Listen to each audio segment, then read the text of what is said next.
Hallo meine Lieben, heute habe ich eine kleine Geschenkbox, wo nicht per se was reinkommt, sondern wo ihr so Tags drin habt, wo ihr dann Fotos oder irgendwelche Sprüche draufbringen könnt. Und wie das Ganze funktioniert, das zeige ich euch gleich nach dem Intro.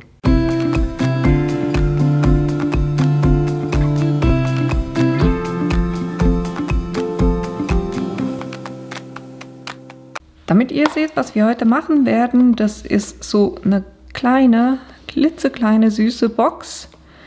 Und die ist jetzt nicht, um etwas reinzupacken, sondern da ist schon etwas drin, was ihr beschmücken könnt. Und zwar, das heißt, wenn ich das jetzt als Beschenkte öffne, kommt hier so eine Girlande raus, wo ihr auf beiden Seiten irgendwelche Sprüche, irgendwelche Fotos aufbringen könnt und so eine coole Überraschung für jemanden machen könnt. Und die kann man dann auch wieder in die Box reinpacken, so machen.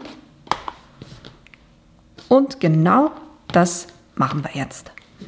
Für diese Box braucht ihr folgende Elemente. Ihr braucht hier ein größeres Viereck, das ist 10,5 cm mal 10,5 cm. Dann haben wir ein kleineres Viereck, das ist 8,7 cm mal 8,7 cm. Dann braucht ihr 10 mal solche Vierecke.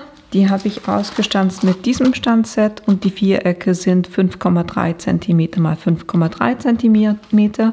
Und ich habe hier variiert mit dem Designpapier und einem eher neutralen Papier. Dann braucht ihr Kreise. Ich habe hier einen aus dem Designpapier gemacht und dann 4 Kreise, um Dimension zu schaffen, mit einem weißen Papier. Die habe ich geschnitten mit einer 3,8er Stanze. Und ich habe auch noch eins mit derselben Farbe, wie die Basisbox ist. Und daraus habe ich dann mit diesem Stanzset ein Herz ausgestanzt. Das brauchen wir. Und dann braucht ihr noch so Dimensionals dann, weil dieses Element kommt hier drauf und das kommt noch mehr zur Geltung, wenn ihr da Dimensionals drunter machen könnt. Das sind so ganz kleine Kreise. Dann, wenn ihr wollt, ich finde es immer schön, wenn man so ein paar Strasssteine noch drauf macht, und dann braucht ihr auch ein Band noch, das ist 34 cm. Das ist das, was ihr braucht. Ne, was ich vergessen habe, noch die Mattung für die Box. Da habe ich hier eines, das ist 5,3 cm mal 5,3 cm. Und dann diese hier sind 2 cm in der Höhe und 5 cm in der Breite. Das verwenden wir als Mattung. Und ich würde sagen, wir machen zuerst gleich hier diese aufeinander, dann haben wir das schon mal. Da nehme ich ganz normalen Flüssigkleber.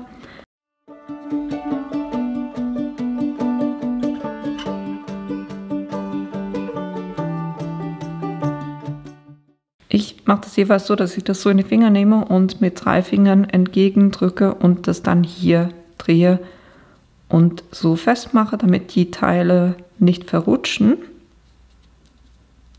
Und dann streiche ich die mit dem Falzbein nochmal fest. Und das mache ich effektiv ganz am Schluss drauf. Dann kümmern wir uns um die Box. Beim größeren Viereck müsst ihr das so machen, dass ihr ringsherum bei 2,5 cm falzt. Das heißt, ich lege das hier drüben bei 2,5 cm an und falze. Dann drehe ich es um, lege es wieder bei 2,5 cm an und falze. Nochmal drehen. Nochmal falzen und noch ein 4. Mal.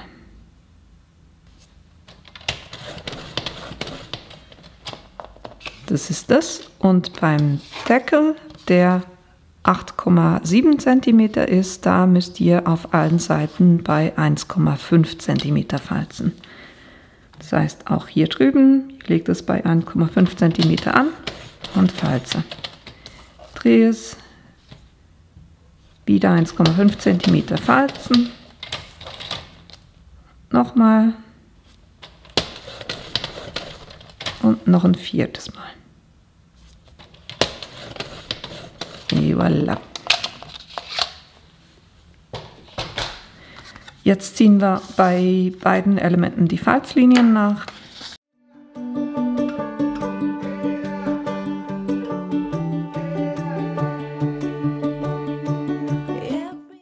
Und jetzt schneiden wir die Klebelaschen, das heißt, ihr geht hier entlang der Falzlinie rein bis zur Ecke. Dann könnt ihr diese Klebelasche auch gleich anschrägen auf beiden Seiten.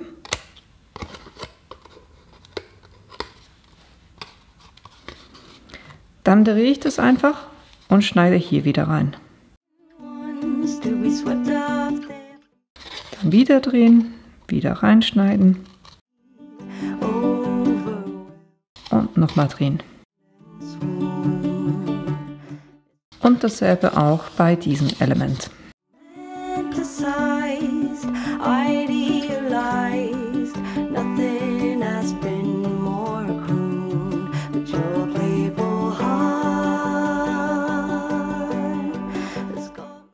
Jetzt, bevor ich die festklebe, mache ich noch die Mattungen dran.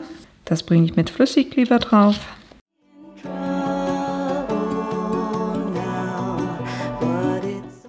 Ich habe die Maßen ein bisschen durcheinander gebracht, einfach damit es richtig ist. Diese Elemente hier, die wir ausgestanzt haben, die sind 5,3 und das, was hier oben drauf ist, ist 5,2 mal 5,2 cm. Jetzt haben wir es richtig. So, und dann bei der Box, die wird ja dann so zusammengefaltet und deshalb kommt hier noch die Mattung drauf auf die Seiten. Und wenn ihr ein Muster habt, wo man den Verlauf gut sieht, dann macht es am besten so, dass ihr die überall gleich hinlegt. Bei mir sind es da die weißen Blumen, an denen ich mich orientiere. Das heißt, ich werde die so auf die Box drauf bringen.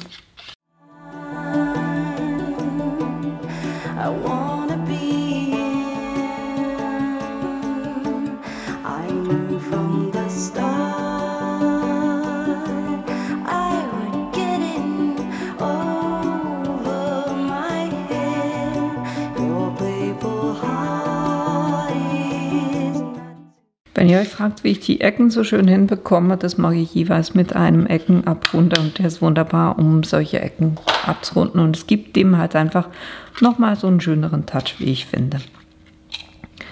So, dann kleben wir das Ganze zusammen. Ich mache das mit ganz normalem Zementitflüssigkleber, den ich hier so in eine kleine Tube abgefüllt habe. Wenn euch das lieber ist, dann könnt ihr das natürlich auch mit Klebestreifen, also mit Doppelklebestreifen machen. Jetzt hier gucken, dass ihr schön Kante auf Kante habt.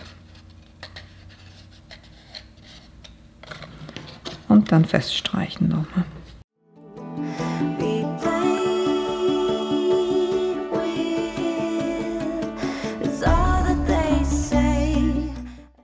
Und die letzten beiden, die mache ich immer zusammen, damit ich sicher sein kann, dass die auch drinnen, also innen drinnen liegen und nicht ich die eine festklebe und die andere dann nach außen geklappt ist und ich sie fast nicht mehr reinbringe. So habt ihr das sichergestellt, dass die sich wirklich schön reinlegen.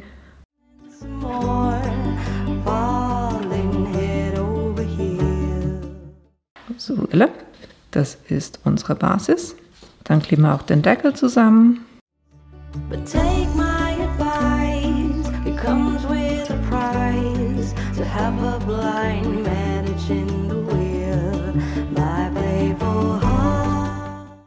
Und auch hier mache ich die letzten beiden gleichzeitig.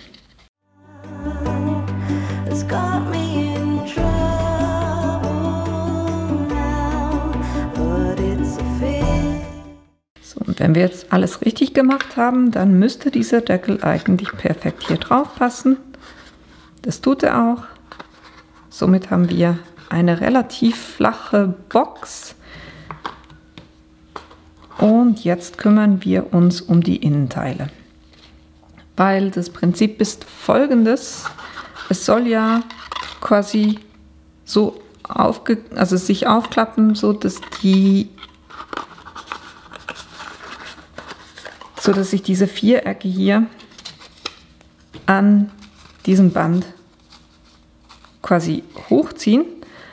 Und jetzt brauchen wir aber am Boden und am Deckel brauchen wir jeweils ein Element, um dieses Band innen drinne festzumachen. Ich schneide das jeweils kurz mit einer Schneideklinge.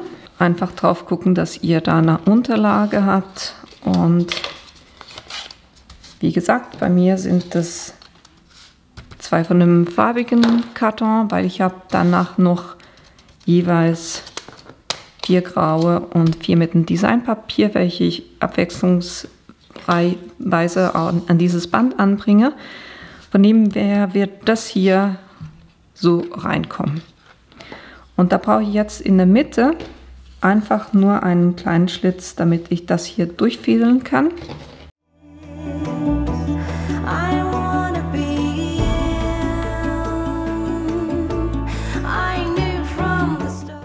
Kann ich das auch kurz austesten. Das funktioniert wunderbar.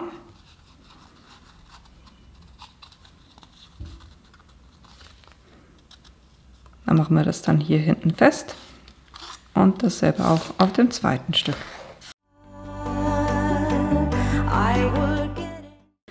Und dann kleben wir die anderen Teile aneinander. Ich werde es so machen, dass ich abwechslungsweise die so habe. Das heißt, hier klebe ich das hinten dran, hier das, hier wieder ein farbiges und hier wieder ein mattes. So werde ich die festkleben und ich gucke einfach, dass ich da jeweils ungefähr so viel Abstand, ja, Zentimeter ungefähr Abstand dazwischen habe. Jetzt, damit es am einfachsten oder damit es dann hier an diesen Elementen klebt, mache ich jeweils in die Mitte einen Streifen Doppelkleber. Und zwar mache ich das auf beiden Teilen. Jetzt gucke ich kurz, dass ich die richtige Richtung habe. Ich will das so haben.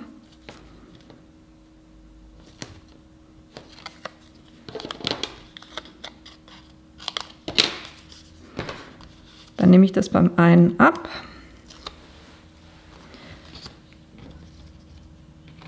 Und jetzt weiß ich, okay, ich brauche ein Stück, das hier oben reingeht. Und dann noch ein kleines Stück, damit es beim Deckel durchguckt. Also werde ich das ungefähr hier ankleben. Das sind so ein bisschen Augenmaß, aber damit ihr seht, wie viel das sind ungefähr 4 cm. Nochmal gucken, was oben ist. Das soll oben sein.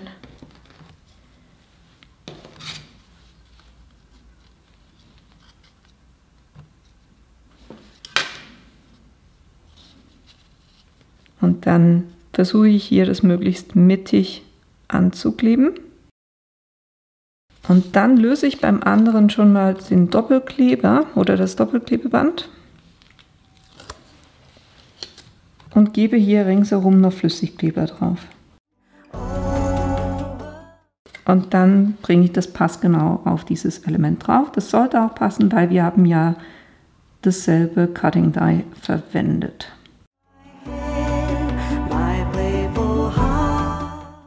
So, hält, wunderbar. Jetzt, wie gesagt, kommt so eins drunter und das hier drüber. Bringe ich auch wieder an beiden den Doppelkleber drauf.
Und so sind jetzt alle Elemente hier dran. Jetzt fädeln wir, fädeln wir das hier rein.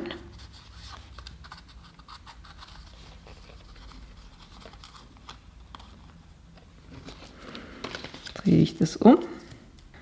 Und da bringe ich jetzt auch Doppelkleber drauf. Und zwar einmal unten dran.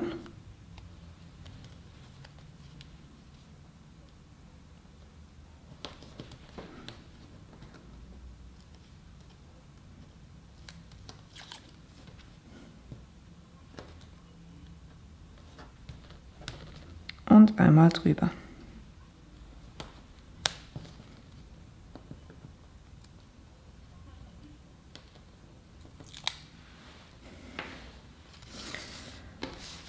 Und dasselbe mache ich auch hier unten.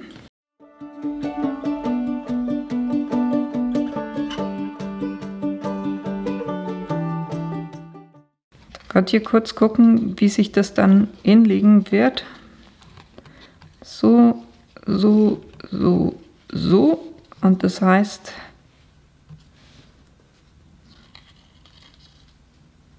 das wird dann so in die Box gehen.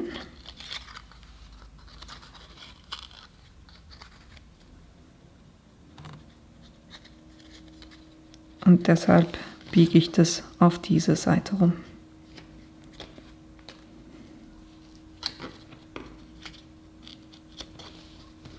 Jetzt hier natürlich auch gucken, dass hier gerade bleibt, hier zwischen den Elementen und das quasi so weitergeht. Auch hier kommen 2 Doppelklebestreifen drauf.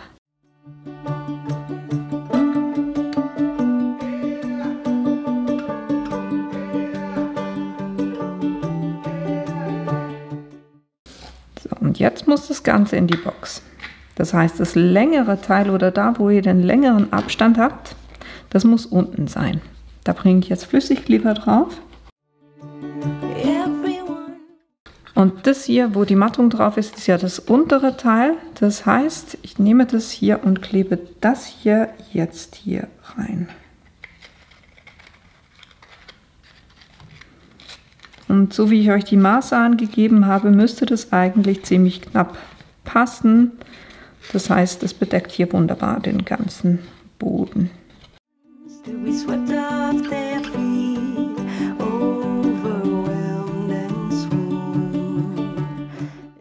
Das kommt jetzt hier in den Deckel rein.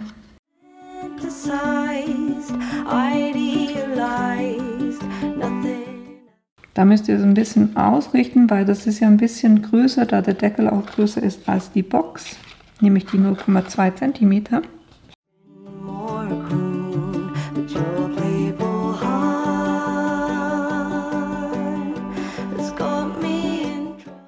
Jetzt bringen wir noch das drauf, was oben drauf kommt. Das heißt hier diesen Taler. Jetzt seht ihr auch, warum ich so viel Erhöhung geschaffen habe, weil wenn ich das nicht getan hätte, dann wäre jetzt Designpapier auf Designpapier und das würde gar nicht so richtig zur Geltung kommen. Dadurch, dass ich hier jetzt doch eine Höhe habe, passt das wieder, aber jetzt muss ich natürlich gucken, dass das dann auch passt vom Verlauf her. Und dann können wir noch dieses Herz oben drauf bringen, eben mit diesen Dimensionals.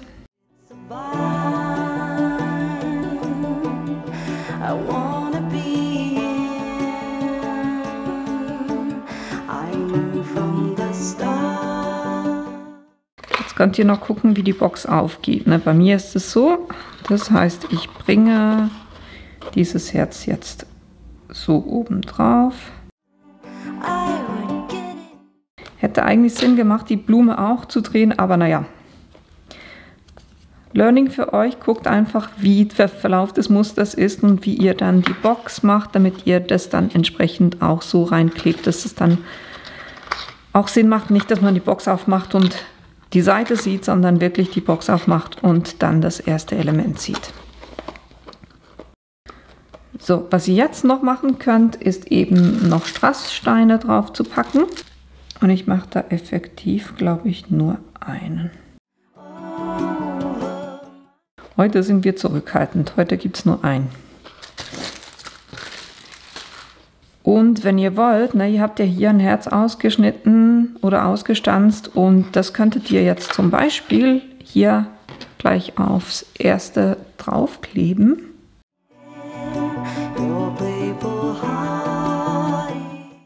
Das muss ja nicht ein Herz sein, ihr könntet da auch Sterne oder Kreise oder was auch immer ihr da ausstanzen wollt. Und jetzt könnt ihr quasi diese Girlande einfach mit Sprüchen, mit Fotos auf beiden Seiten natürlich beschmücken. Und ich finde das einfach eine schöne Überraschung für den Beschenkten, wenn er da denkt, das ist eine Box, wo irgendwas drin ist. Und dann macht man die auf und da kommt da eben so eine Girlande raus. Finde ich eine coole Sache. Et voilà. Und das war's auch schon. Ich hoffe, euch hat die Idee gefallen und ihr habt auch schon eine Idee, wem ihr sowas schenken könnt. Wenn dem so ist, dann gerne auch den Like-Button unten drücken. Die ganzen Materialien, die ich verwendet habe, die werde ich euch wie immer unten in die Links reinstellen. Und wenn ihr meinen Kanal bis jetzt noch nicht abonniert habt, dann tut es doch bitte, weil das hilft mir tatsächlich auch weiter. Und ich hoffe, wir sehen uns in einem meiner nächsten Videos wieder. Bis bald!